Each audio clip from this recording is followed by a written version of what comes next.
Hello दोस्तों, आपका इस चैनल पे बहुत बहुत स्वागत है। आशा है कि जो क्लासें दी हैं वो बहुत ही समझ में आई होंगी। आज हम अपनी इस क्लास में इतिहास में प्राचीन इतिहास को जानेंगे।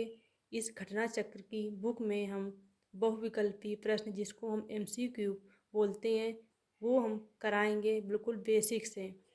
देखिए, रॉबर्ट ब्रूस फुट थे एक भूगर्भ वैज्ञानिक, पुरातत्वविद, वनस्पति शास्त्री, इतिहासकार। तो रॉबर्ट ब्रूस जो थे भूगर्भ वैज्ञानिक और पुरातत्वविद दोनों थे। ठीक, इसके बाद कोपेन हेगन संग्रहालय की सामग्री से पाषाण, कांस्य और लौह युग का त्रियुगी विभाजन किया गया था। तो थॉमसन ने, लुम्बार्क ने, टेलर ने, चाइल्ड ने। तो थॉमसन ने ये आपकी कोपेनहेगन संग्रहालय की सामग्री से पाषाण, कांस्य और लौह युग का त्रियुगी विभाजन किया था। तो ये आपका इसमें ए नंबर सही हो जाएगा, थॉमसन। इसके बाद उत्खनित प्रमाणों के अनुसार पशुपालन का प्रारंभ हुआ था। निचले पूर्व पाषाण काल में, मध्य पाषाण काल में, ऊपरी एवं पाषाण काल, और आपका डी नंबर है मध्य पाषाण काल। तो ये आपका मध्य पाषाण काल में उत्खनित प्रमाणों के अनुसार पशुपालन जो प्रारंभ हुआ था वो आपका हुआ था मध्य पाषाण काल में। मध्य पाषाण काल से ही बेटा आपको यहाँ पे पशुपालन की मतलब साक्ष्य आपको मिले हैं। पशुपालन के साक्ष्यों की बात की जाए तो भारत के आदमगढ़ और बागौर जो राजस्थान से हमको इनके साक्ष्य मिले हुए हैं। इसके बाद ये आपका अगला क्वेश्चन है, मध्य पाषाणिक प्रसंग में पशुपालन के प्रमाण जहाँ मिले हैं वह स्थान है। तो जो मध्य पाषाण काल में आपके पशुपालन के जो प्रमाण आपको मिले हैं वो आपके आदमगढ़, लंगनाथ, वीर भानपुर और चौपन्नी मांडो। तो ये आपके आदमगढ़ से मतलब पशुपालन के साक्ष्य मिले हैं मध्यकाल में। इसके बाद अगला क्वेश्चन है, निम्नलिखित में से किस स्थल से हड्डी के उपकरण प्राप्त हुए हैं। तो ये आपके हड्डी के ए नंबर दिया है चौपनी मांडो से, काकोरिया से, महिदमा से और सराय नहर राय से। तो ये आपके महिदमा से भी और आपके सराय नहर राय से भी इसके मतलब साक्ष्य मिले हुए हैं। फिर इसके बाद आपका अगला है, हड्डी से निर्मित आभूषण भारत में मध्य पाषाण काल के संदर्भ में प्राप्त हुए हैं। तो हड्डी से निर्मित आभूषण भारत में मध्य पाषाण काल के संदर्भ में प्राप्त हुए हैं।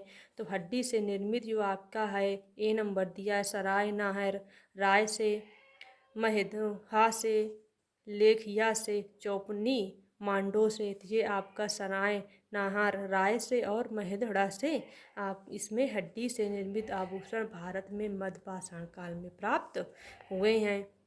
इसके बाद ये आपका अगला है, निम्नलिखित मध्य पाषाणिक स्थलों को भौगोलिक दृष्टि से पश्चिम से पूर्व के क्रम में व्यवस्थित कीजिए।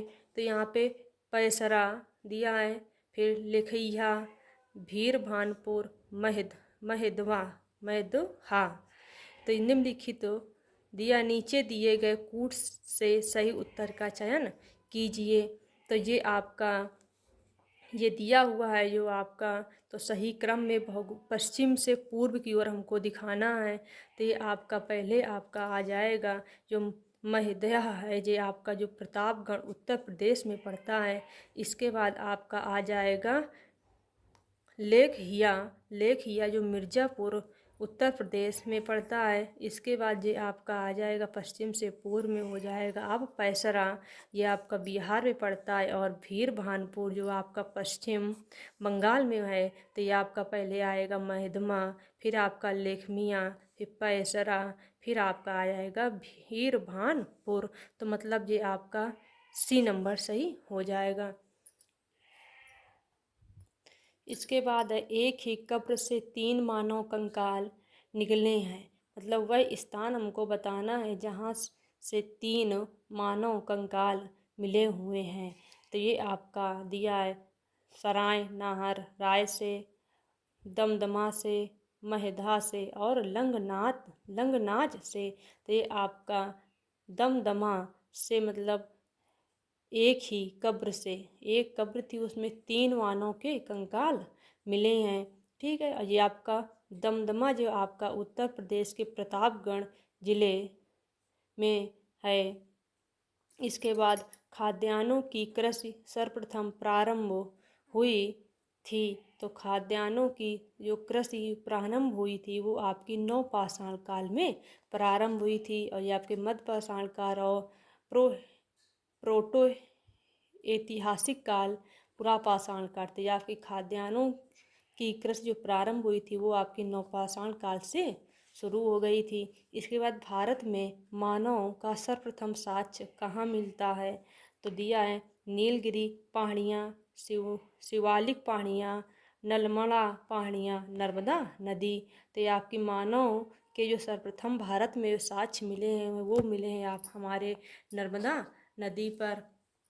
फिर दिया है अगला क्वेश्चन, प्रथम मानव जीवाश्म भारत की किस नदी घाटी से प्राप्त हुआ था। तो जीवाश्म भारत में सर्वप्रथम किस नदी घाटी से प्राप्त हुआ था, तो वही आपका है नर्मदा घाटी। सी नंबर आपका यहाँ पे सही हो जाएगा। इसके बाद दिया है मानव द्वारा सर्वप्रथम प्रयुक्त अनाज था।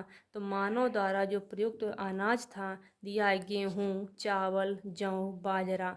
तो यहाँ पे जौ हो जाएगा आपका सही। जो मानव द्वारा जो सर्वप्रथम मतलब खाद्यान्न यूज किया गया था वो आपका था जौ। अगला है आपका भारतीय उपमहाद्वीप में कृषि के प्राचीनतम साक्ष्य प्राप्त हुए हैं कोल्हड़वा से, लहुरावा देव से, मेहरगढ़ से, टोकवा से। तो ये आपके लहुरा देव से भारतीय उपमहाद्वीप में कृषि के प्राचीनतम साक्ष्य मिले हैं। लहुरा देव जो आपका पड़ता है उत्तर प्रदेश के संत कबीर नगर जिले में। इसके बाद जो है भारतीय उपमहाद्वीप में कृषि के प्राचीनतम साक्ष्य प्राप्त हुए हैं तो ब्रह्मगिरी से, बुरझोम से, कोल्हड़वा से, मेहरगढ़ से। तो भारतीय उपमहाद्वीप में कृषि के प्राचीनतम साक्ष्य जो प्राप्त हुए हैं ये आपके प्राप्त हुए हैं मेहरगढ़ से। ठीक, इसके बाद दिया है भारतीय उपमहाद्वीप में कृषि के प्राचीनतम साक्ष्य कहाँ से प्राप्त हुए हैं, तो ये आपका फिर हो जाएगा आपका मेहरगढ़। अगला है नवपाषाण युग में भारतीय उपमहाद्वीप के उत्तर पश्चिमी क्षेत्र में निम्नलिखित में से किस स्थान पर कृषि के अभ्युदय के प्रारंभिक प्रमाण प्राप्त हुए हैं। दिया है मुंडीकाक, मेहरगढ़, दम्बसात, बालाकोट, अमरी। तो मेहरगढ़ से मिला हुआ है। इसके बाद भारत में पशुपालन एवं कृषि के प्राचीनतम साक्ष्य प्राप्त हुए हैं। तो पशुपालन के एवं कृषि के जो प्राचीनतम साक्ष्य हैं कहाँ से प्राप्त हुए हैं। दिया है अंजीरा से, दम्बसात से, किले गुल मोहब्बत से, मेहरगढ़ से। उपयुक्त में से कोई नहीं, उपयुक्त में से एक से अधिक। तो ये आपके मेहरगढ़ से पशुपालन और कृषि के प्राचीनतम साक्ष्य प्राप्त हुए हैं। इसके बाद अगला है उत्तर प्रदेश की सांस्कृतिक विरासत के संदर्भ में निम्नलिखित कथनों में से कौन सा कथन सही है। इस प्रदेश के अनेक खनिज पुरास्थलों से वैश्विक संदर्भ में कृषि के प्राचीनतम साक्ष्य प्राप्त हुए हैं। प्राचीनतम प्राप्त कृषि अन्न जौ और धान हैं। तो ये इसमें हो जाएगा, दोनों आपके सही हो जाएंगे। ठीक है, इस प्रदेश से उत्तर प्रदेश के जो सांस्कृतिक विरासत से क्या हुआ है कि उत्खनित पुरास्थलों से वैश्विक संदर्भ में कृषि के प्राचीनतम प्रमाण भी मिले हैं। इसके बाद आपका जो प्राचीनतम साक्ष्य में कृषि और जौ, कृषि में जो आपका अन्न है जौ और धान मिले हुए हैं। तो इसमें आपका सी नंबर सही हो जाएगा, 1 और 2। हम अपनी अब अगली क्लास में और इसी श्रृंखला को आगे बढ़ाएंगे। Thank you so much, take care.